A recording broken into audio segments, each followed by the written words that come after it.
चुनाव लड़ने से नहीं रोका। उनका मुख्य मकसद फिलहाल अमेठी रायबरेली में प्रचार का है। टाइम्स ऑफ इंडिया अखबार में प्रियंका का बयान आया है कि वाराणसी से लड़ने का मेरा कोई प्रस्ताव नहीं था, तो विरोध का सवाल ही नहीं है। मैं अगर लड़ने का मन बनाती तो लड़ती। फिलहाल मेरा पूरा ध्यान अमेठी और रायबरेली पर है।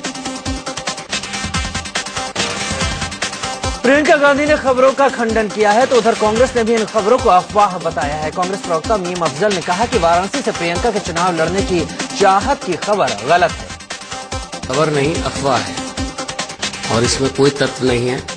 और मैं समझता हूं कि कहां से ये खबर आई, किसने दी, ऐसी कोई जानकारी हमको नहीं है। प्रियंका गांधी से लेकर कांग्रेस इन खबरों का खंडन कर रही है, लेकिन बीजेपी को बोलने का मौका मिल गया है। इस खबर के बहाने बीजेपी नेता मुख्तार अब्बास नकवी ने प्रियंका के साथ साथ गांधी परिवार पर भी चुटकी ली। कोई बात नहीं, प्रियंका गांधी जी को बनारस से चुनाव लड़ना चाहिए था। उनके पति रॉबर्ट वडेरा जी को बड़ौदा से चुनाव लड़ना चाहिए था। और भी जो उनके कुनबा है, कांग्रेस के प्रशासन का कुनबा जो चुनाव के मैदान से भाग गया, उसको भी कहीं न कहीं से लड़ना चाहिए था। दरअसल अंग्रेजी अखबार टाइम्स ऑफ इंडिया ने दावा किया था कि प्रियंका गांधी वाराणसी में नरेंद्र मोदी के खिलाफ चुनाव लड़ना चाहती थी और अपनी ये इच्छा उन्होंने कांग्रेस आलाकमान से जाहिर की थी, लेकिन पार्टी से हरी झंडी नहीं मिली। टाइम्स ऑफ इंडिया के मुताबिक प्रियंका का मानना था कि मोदी इस देश के लिए ठीक नहीं है और उन्हें रोका जाना जरूरी है, इसलिए वो खुद मोदी को चुनौती देना चाहती हैं। लेकिन कांग्रेस के वरिष्ठ नेताओं ने तय किया कि प्रियंका वाराणसी से नहीं लड़ेंगी। कहा जा रहा है कि प्रियंका को वाराणसी से उतारने से कांग्रेस हिचकिचा रही थी, क्योंकि अगर वाराणसी से प्रियंका हार जाती तो गांधी परिवार की प्रतिष्ठा और करिश्मे को नुकसान पहुंचता। साथ ही रॉबर्ट वाड्रा के बहाने प्रियंका पर निजी हमले की भी आशंका थी। कांग्रेस को इस बात की भी आशंका थी कि प्रियंका को अगर मोदी के सामने खड़ा किया जाता तो राहुल गांधी के कैंपेन से ध्यान हट जाता और प्रियंका की एंट्री से राहुल की चमक के फीका होने का भी खतरा था। टाइम्स ऑफ इंडिया के मुताबिक प्रियंका गांधी वाराणसी में ज्यादा दिलचस्पी ले रही हैं। उनके कहने पर ही अजय राय को टिकट दिया गया। अखबार का दावा है कि प्रियंका ने अजय राय को अपना मोबाइल नंबर भी दिया और कहा कि जब भी जरूरत हो कॉल करें। प्रियंका गांधी कल से भाई राहुल गांधी और मां सोनिया गांधी के चुनाव प्रचार में जुटेंगी। इसी सिलसिले में वो 15 से 17 अप्रैल तक अमेठी और रायबरेली संसदीय क्षेत्र में डेरा डालेंगी और चुनाव प्रचार करेंगी। 15 से 17 अप्रैल तक 3 दिनों के अंदर प्रियंका गांधी छोटी बड़ी करीब 80 जनसभाएं करेंगी। ये जनसभाएं राहुल के संसदीय क्षेत्र अमेठी और सोनिया की सीट रायबरेली के अलग अलग इलाकों में होगी। प्रियंका इस दौरान रोड शो भी करेंगी। अंग्रेजी अखबार इकोनॉमिक टाइम्स के मुताबिक ज्यादातर कांग्रेस उम्मीदवार प्रधानमंत्री मनमोहन सिंह को रैलियों में बुलाने से बच रहे हैं। उम्मीदवारों को आशंका है कि पीएम को रैली में बुलाने से जनता में गलत संदेश जाएगा और नुकसान हो सकता है। दरअसल कांग्रेस उम्मीदवार अपने प्रचार में प्रधानमंत्री की जगह राहुल गांधी और सोनिया गांधी को बुलाना ज्यादा पसंद कर रहे हैं। कांग्रेस प्रत्याशी प्रियंका गांधी को भी रैली में बुलाना चाहते हैं, हालांकि वो अमेठी रायबरेली से बाहर नहीं जाना चाहते। इकोनॉमिक टाइम्स अखबार के मुताबिक कांग्रेस अध्यक्षा सोनिया गांधी चाहती हैं कि पीएम अधिक से अधिक रैलियां करें और उन्हें कांग्रेस उम्मीदवार बुलाएं, लेकिन ऐसा हो नहीं रहा और आलम यह है कि अब तक पीएम ने सिर्फ 4 चुनावी रैलियां ही की। अरविंद केजरीवाल आज शाम वाराणसी के लिए निकलेंगे और 15 अप्रैल को पहुंचेंगे। 16 से 18 अप्रैल तक वो वाराणसी में चौपाल लगाएंगे और जनता से सीधा संवाद करेंगे। हालांकि अभी यह तय नहीं हुआ है कि वाराणसी संसदीय सीट के लिए कब नामांकन करेंगे। आम आदमी पार्टी वाराणसी के लिए अलग से घोषणा पत्र जारी करेगी। पार्टी प्रवक्ता संजय सिंह ने कहा कि घोषणा पत्र में स्थानीय मुद्दों को खास तवज्जो दी जाएगी। उन्होंने कहा कि वाराणसी के मैनिफेस्टो में गंगा नदी और बुनकरों के मुद्दे भी होंगे। आम आदमी पार्टी ने वाराणसी में मुख्तार अंसारी का समर्थन लेने से इनकार कर दिया है। पार्टी प्रवक्ता संजय सिंह ने कहा कि वाराणसी में मुख्तार से समर्थन लेने का सवाल ही नहीं। इससे पहले केजरीवाल ने मुख्तार का समर्थन लेने की बात कही थी। वाराणसी लोकसभा सीट से बीजेपी के पीएम पद के उम्मीदवार नरेंद्र मोदी 17 अप्रैल को पर्चा दाखिल कर सकते हैं। वाराणसी में 17 अप्रैल से ही नामांकन शुरू हो रहा है। सूत्रों से खबर है कि इसी दिन मोदी अपना नॉमिनेशन फाइल करेंगे। नरेंद्र मोदी वाराणसी के अलावा अपने गृह प्रदेश गुजरात की वडोदरा सीट से भी चुनाव लड़ रहे हैं। 9 अप्रैल को मोदी वडोदरा में अपना नामांकन दाखिल भी कर चुके हैं और अब उन्हें वाराणसी के लिए पर्चा दाखिल करना है। गांधीनगर में नरेंद्र मोदी ने भीमराव अंबेडकर के बहाने राहुल गांधी पर निशाना साधा। अंबेडकर जयंती के मौके पर मोदी ने कहा कि शहजादे ने हमें कानून दिए, ये कहकर बाबा साहब का अपमान किया है। शहजादे जी बार बार बयान देते हैं कि कांग्रेस ने ये कानून दिया, कांग्रेस ने वो कानून दिया, कांग्रेस ने ढिकना कानून दिया। हमें जितने अधिकार मिले हैं वो बाबा साहब आम्बेडकर ने दिए हैं। उधर गृह मंत्री सुशील कुमार शिंदे ने दिल्ली के उपराज्यपाल पर बड़ा आरोप लगाया है। शिंदे ने कहा कि दिल्ली में केजरीवाल का धरना खत्म करने के लिए उपराज्यपाल ने अंदर खाने डील की थी। इस मामले में गृह मंत्रालय से कोई राय नहीं ली गई। एक और किताब पीएम मनमोहन सिंह और कांग्रेस की मुश्किलें बढ़ा सकती है। पूर्व कोयला सचिव पीसी पारेख ने कोयला घोटाले को लेकर एक किताब लिखी है। इसमें उन्होंने लिखा है कि मनमोहन सिंह जिस सरकार के मुखिया थे उस पर उनका नियंत्रण बहुत ही कम था। पीसी पारेख ने लिखा है कि मैंने 2005 में पीएम को बताया था कि किस तरह से उनके सांसद अधिकारियों का अपमान कर रहे हैं, लेकिन पीएम ने अपनी वेदना सामने रखते हुए कहा कि मैं भी इसी समस्या से जूझ रहा हूं। ये राष्ट्रहित में नहीं होगा कि मैं इस्तीफा दे दूं। इसके पहले संजय बारू की किताब को लेकर मचे सियासी बवाल पर पीएमओ ने सफाई दी है। पीएमओ ने किताब में लिखी बातों को आधारहीन और शरारतपूर्ण करार दिया है। पीएमओ ने कहा कि सोनिया गांधी ने किसी पीएमओ की कोई फाइल नहीं देखी। संजय बारू की किताब में पीएम को लाचार बताए जाने वाली बात पर बीजेपी के वरिष्ठ नेता लालकृष्ण आडवाणी ने कहा कि ये बात तो दुनिया पहले से ही जानती थी। अब बारू की किताब ने उसकी पुष्टि कर दी है। उन्होंने जितनी बातें कही हैं वो सारी दुनिया पहले से जानती है, लेकिन उसकी एक प्रकार से पुष्टि अधिकृत रूप में इस पुस्तक में हुई है। वहीं बीजेपी नेता अरुण जेटली ने बारू के मामले में पीएम और सोनिया गांधी पर निशाना साधते हुए कहा कि पीएम के फैसलों में हस्तक्षेप करना गोपनीयता का उल्लंघन है।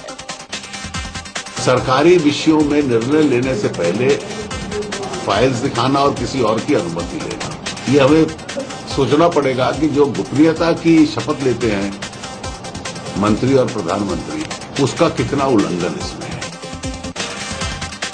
कांग्रेस महासचिव दिग्विजय सिंह ने भी संजय बारू की किताब को झूठा करार दिया है। दिग्गी ने कहा कि पीएम पहले ही किताब को झूठी बता चुके हैं।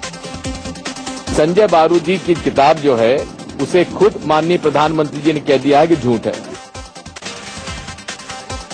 बीजेपी के पीएम उम्मीदवार नरेंद्र मोदी की आज यूपी में धुआंधार रैलियां हैं। लखीमपुर खीरी और शाहजहांपुर में मोदी की रैलियों का आयोजन किया गया है। यहां मोदी अपने पार्टी उम्मीदवारों के पक्ष में प्रचार करने वाले हैं। यूपी के अलावा नरेंद्र मोदी का राजस्थान का भी दौरा है। बीजेपी उम्मीदवार के प्रचार के लिए सीकर में जनसभा का आयोजन किया गया है। राजस्थान के बीकानेर में आज नरेंद्र मोदी की 3D हॉलमार्क सभाएं भी हैं। जालौर और नोखा समेत 9 शहरों में 3G के जरिए इसका प्रसारण किया जाएगा। नरेंद्र मोदी 15 अप्रैल को बिहार के भागलपुर में रैली करेंगे। यहां से शाहनवाज हुसैन बीजेपी के प्रत्याशी हैं, जिनके लिए मोदी प्रचार करेंगे और जनसभा को संबोधित करेंगे। कांग्रेस उपाध्यक्ष राहुल गांधी का आज ओडिशा का दौरा है। ओडिशा की जगतपुर में जनसभा का आयोजन किया गया है। इसके अलावा राहुल गांधी महाराष्ट्र के लातूर और शिरडी में भी रैली करने वाले हैं। कांग्रेस अध्यक्ष सोनिया गांधी की आज राजस्थान और यूपी में रैलियां हैं। राजस्थान के कोटपुतली में सोनिया की जनसभा का आयोजन किया गया है। वहीं सोनिया गांधी यूपी के मुरादाबाद और आंवला में भी जनसभाएं करने वाली हैं। बीजेपी के वरिष्ठ नेता लालकृष्ण आडवाणी का आज बिहार का दौरा है। बांका और कटिहार में चुनावी सभाओं का आयोजन किया गया है। बीजेपी के स्टार प्रचारक नवजोत सिंह सिद्धू आज लखनऊ में बीजेपी के लिए प्रचार करने वाले हैं। सिद्धू बीजेपी उम्मीदवार राजनाथ सिंह के प्रचार के लिए लखनऊ पहुंच रहे हैं। बीजेपी नेता कल्याण सिंह की आज फिरोजाबाद में चुनावी सभा है। कल्याण सिंह पार्टी उम्मीदवार एसपी सिंह बघेल के समर्थन में जसराना और नंदवार में जनसभा करने वाले हैं। एसपी सुप्रीमो मुलायम सिंह यादव की आज भी यूपी में धुआंधार रैलियां हैं। मुलायम आज नगीना, संभल और शाहाबाद में जनसभाओं को संबोधित करने वाले हैं। यूपी के सीएम अखिलेश यादव की आज यूपी के बदायूं में जनसभा है। इस्लामिया कॉलेज में अखिलेश यादव की जनसभा का आयोजन किया गया है। उधर अखिलेश यादव की पत्नी डिंपल यादव कन्नौज में रोड शो करने वाली है। मध्य प्रदेश के नीमच में आम आदमी पार्टी की शाजिया इल्मी के ऊपर पत्थर फेंके गए। शाजिया जिस वक्त मंच से भाषण दे रही थी उसी वक्त उन पर 2-3 पत्थर उछाले गए। पत्थरबाजी के बाद शाजिया ने पत्थर फेंकने वाले को सामने आने की चुनौती दी। बिहार के नालंदा में बेखौफ बदमाशों ने आम आदमी पार्टी के प्रत्याशी इंजीनियर प्रणब प्रकाश पर हमला कर उन्हें बुरी तरह से जख्मी कर दिया। हमलावरों ने उनकी गाड़ी को भी तहस नहस कर दिया। प्रणब प्रकाश को अस्पताल में भर्ती कराया गया। ओडिशा के कोरापुट में कुछ हमलावरों ने कांग्रेस नेता के बेटे पर चाकू से हमला कर दिया। हमलावरों की तस्वीर सीसीटीवी कैमरे में कैद हो गई। बताया जा रहा है कि हमला करने वाले बीजेडी के कार्यकर्ता है। जख्मी युवक को अस्पताल में भर्ती कराया गया है। बिजनौर में भी अखिलेश सरकार के कद्दावर मंत्री आजम खान के खिलाफ केस दर्ज किया गया है। आजम खान ने बिजनौर के नठौर इलाके में 11 अप्रैल को भड़काऊ भाषण दिया था। आजम पर आचार संहिता के उल्लंघन का आरोप है। चुनाव आयोग ने यूपी के कैबिनेट मंत्री आजम खान के चुनावी भाषण पर रोक लगाई तो वो बौखला गए। सीधे सीधे चुनाव आयोग की निष्पक्षता पर सवाल उठाया। आजम खान ने कहा कि चुनाव आयोग केंद्र के इशारे पर सीबीआई की तरह काम कर रहा है। आजम खान ने चुनाव आयोग का नोटिस दिखाते हुए कहा कि उन पर और केंद्रीय मंत्री अजीत सिंह पर एक जैसे आरोप लगाए गए थे, लेकिन अजीत सिंह को माफी और उन्हें सजा कैसे दे दी गई।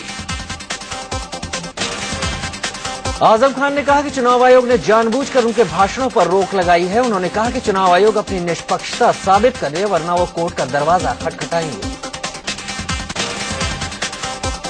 चुनाव में भड़काऊ भाषण दिए जाने को लेकर आजम खान के खिलाफ शामली में एक और मामला दर्ज किया गया है। ये मामला 8 अप्रैल को दिए गए भड़काऊ भाषण से जुड़ा है। इससे पहले शनिवार को उनके खिलाफ गाजियाबाद में करगिल पर दिए गए विवादित बयान को लेकर केस दर्ज किया गया था।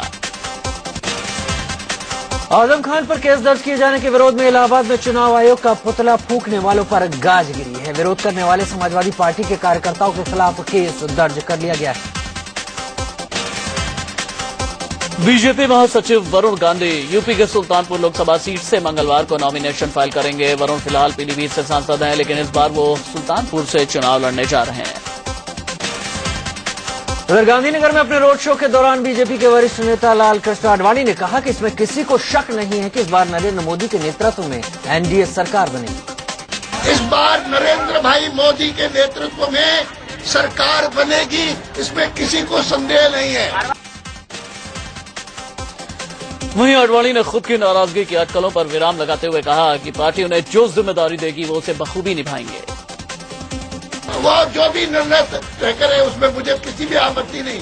मुझे जो भी पार्टी ने रोल दिया है मैंने हमेशा उसको स्वीकार किया है और इस बार भी मैं स्वीकार करता हूँ। बीजेपी ने सुषमा स्वराज पर विवादित बयान देने वाले कांग्रेसी नेता मधुसूदन मिस्त्री के खिलाफ चुनाव आयोग में शिकायत की है। मधुसूदन मिस्त्री गुजरात के वडोदरा से नरेंद्र मोदी के खिलाफ चुनाव लड़ रहे हैं। मधुसूदन मिस्त्री ने सुषमा स्वराज के अच्छे दिन आने वाले हैं वाले बयान पर कहा था कि बीजेपी को पहले मेडिकल चेकअप करा लेना चाहिए, फिर बताना चाहिए कि अच्छे दिन आने वाले हैं कि नहीं। बेनी प्रसाद वर्मा पर बड़बोलापन भारी पड़ गया। बेनी पर आचार संहिता के उल्लंघन का मामला दर्ज किया गया है। बेनी प्रसाद वर्मा ने 3 अप्रैल को गोंडा के एटिया थोक में जनसभा के दौरान नरेंद्र मोदी को कुत्ता और बकरी कहा था। कांग्रेस नेता बेनी प्रसाद वर्मा ने मोदी को लेकर फिर से विवादित बयान दिया है। मोदी ब्रांड चप्पल पहने जाने के सवाल पर बेनी ने कहा कि कुछ लोगों की जगह चप्पल में ही होती है। इससे पहले भी केंद्रीय इस्पात मंत्री बेनी प्रसाद वर्मा ने नरेंद्र मोदी पर हमला बोला। बेनी ने कहा कि अगर राहुल गांधी प्रधानमंत्री बने तो मोदी सहित कई नेता 6 महीने के अंदर जेल में होंगे। दिग्विजय सिंह ने संघ को लेकर फिर एक विवादित बयान दिया है। दिग्विजय ने भोपाल में एक चुनावी सभा में संघ पर हमला बोलते हुए कहा कि हर हिंदू आतंकवादी नहीं हो सकता, लेकिन हर हिंदू आतंकवादी संघी क्यों होता है। प्रज्ञा ठाकुर और कर्नल पुरोहित वगैरह के, सुनील जोशी वगैरह के नाम आने के बाद अब मेरा नारा यह है कि हर हिंदू तो आतंकवादी नहीं हो सकता, लेकिन हर हिंदू आतंकवादी संघी क्यों होता है ये मुझे बता दो। कांग्रेस महासचिव दिग्विजय सिंह ने नरेंद्र मोदी पर एक बार फिर निशाना साधा। दिग्गी ने कहा कि मोदी को न इतिहास का ज्ञान है न भूगोल की जानकारी। मोदी और बीजेपी से देश को बड़ा खतरा है। दूसरों को मर्यादा की सीख देने वाले आम आदमी पार्टी के नेता गोपाल राय ने मोदी पर विवादित बयान दिया। यूपी के चंदौली में गोपाल राय ने मोदी को रावण तो केजरीवाल को राम बताया। महाराष्ट्र के मुख्यमंत्री पृथ्वीराज चौहान ने नरेंद्र मोदी पर निशाना साधा है। उन्होंने कहा कि मोदी खतरनाक शख्स है और उन्होंने बीजेपी को ही हाईजैक कर लिया है। उन्होंने यह भी कहा कि मोदी को छूट मिली तो देश में तानाशाही का शासन कायम हो सकता है। मोदी का नाम लिए बिना केंद्रीय कृषि मंत्री और एनसीपी सुप्रीमो शरद पवार ने उन पर हमला बोला है। पवार ने ट्वीट किया कि एक शख्स हिटलर बनने का सपना देख रहा है। हमें ऐसी ताकतों को सफल होने नहीं देना चाहिए और इस शख्स की ऐसी कोशिश को नाकाम करना होगा। मोदी का नाम लिए बिना केंद्रीय कृषि मंत्री और एनसीपी सुप्रीमो शरद पवार ने उन पर हमला बोला है। पवार ने ट्वीट किया कि एक शख्स हिटलर बनने का सपना देख रहा है। हमें ऐसी ताकतों को सफल होने नहीं देना चाहिए और इस शख्स की ऐसी कोशिश को नाकाम करना होगा। मुंबई में बीएसपी सुप्रीमो मायावती ने नरेंद्र मोदी पर निशाना साधते हुए कहा कि मोदी ने अपने प्रदेश में दंगे कराए थे। अगर वो पीएम बनते हैं तो यह देश के लिए काफी खतरनाक होगा। यूपी के कासगंज में बीएसपी के नेता स्वामी प्रसाद मौर्य ने नरेंद्र मोदी और मुलायम सिंह यादव को लेकर बेतुका बयान दिया। मौर्य ने कहा कि दोनों सियासत के भूखे भेड़िया हैं जो हिंदू और मुसलमानों की लाश पर प्रधानमंत्री बनने का ख्वाब देख रहे हैं। यूपी के ललितपुर में बीजेपी उपाध्यक्ष उमा भारती ने कहा कि अगर मोदी पीएम बनते हैं तो यूपी सरकार अल्पमत में आ जाएगी, क्योंकि उनके संपर्क में कई एसपी विधायक हैं जो तुरंत इस्तीफा दे देंगे। आम आदमी पार्टी की नेता शाजिया इल्मी ने मध्य प्रदेश के मंदसौर रोड शो के दौरान राहुल गांधी पर विवादित बयान दे दिया। शाजिया ने राहुल गांधी को स्वीट सा टेडी बियर कह दिया। राहुल गांधी तो बेचारे नन्हे से हैं, वो ग्रो अप ही नहीं कर पा रहे बेचारे। वो ऐसा टेडी बेयर है कि बस उसी तरह से खिलौना बन के है, गुड्डा बन के वो घूम रहे हैं। हमें तो उम्मीद थी इतने सालों में ग्रो अप होंगे, मैच्योर होंगे, कुछ सोच समझ के बोलेंगे, लेकिन समझ में नहीं आ रहा है या तो वो रहे राजनीति में या ना रहे। यूपी के बस्ती से बीएसपी के लोकसभा उम्मीदवार रामप्रसाद चौधरी की गुंडागर्दी देखने को मिली। रामप्रसाद ने एक दरोगा को सरेआम धमकी देते हुए कहा कि मेरी सरकार आने दो, तुम्हारे बदन से ये स्टार उतरवाऊंगा नहीं बल्कि नोच कर फेंक दूंगा। रेप पर दिए गए विवादित बयान को लेकर समाजवादी पार्टी के सुप्रीमो मुलायम सिंह यादव को महिला आयोग ने नोटिस जारी किया है। राष्ट्रीय महिला आयोग की अध्यक्षा ममता शर्मा ने कहा कि मुलायम के बयान की जांच भी होगी। राष्ट्रीय महिला आयोग ने मुलायम को नोटिस भेजकर जवाब तलब किया है। साथ ही चुनाव आयोग में भी महिला आयोग ने मुलायम सिंह यादव के बयान को लेकर शिकायत की है। दरअसल 10 अप्रैल को यूपी के मुरादाबाद में मुलायम सिंह यादव ने कहा था कि रेप केस में फांसी नहीं होनी चाहिए। उन्होंने ये भी कहा था कि लड़कों से ऐसी गलतियां हो जाया करती हैं। उधर रेप और महिलाओं पर दिए गए विवादित बयान को लेकर मुलायम का चौतरफा विरोध हो रहा है। मेरठ में बीजेपी कार्यकर्ताओं ने मुलायम का पुतला फूंका और नारेबाजी की। ये लोग मुलायम पर कार्रवाई की मांग कर रहे थे। विवादित बयान को लेकर समाजवादी पार्टी के नेता अबू आजमी ने सफाई दी है। आजमी ने कहा कि उनके बयान का गलत मतलब निकाला गया। दरअसल पिछले दिनों अबू आजमी ने कहा था कि अगर कोई महिला पति के अलावा किसी दूसरे शख्स से संबंध रखती है तो उसे फांसी दे देनी चाहिए। ये बात उन्होंने कुंवारी लड़कियों के लिए भी कही थी।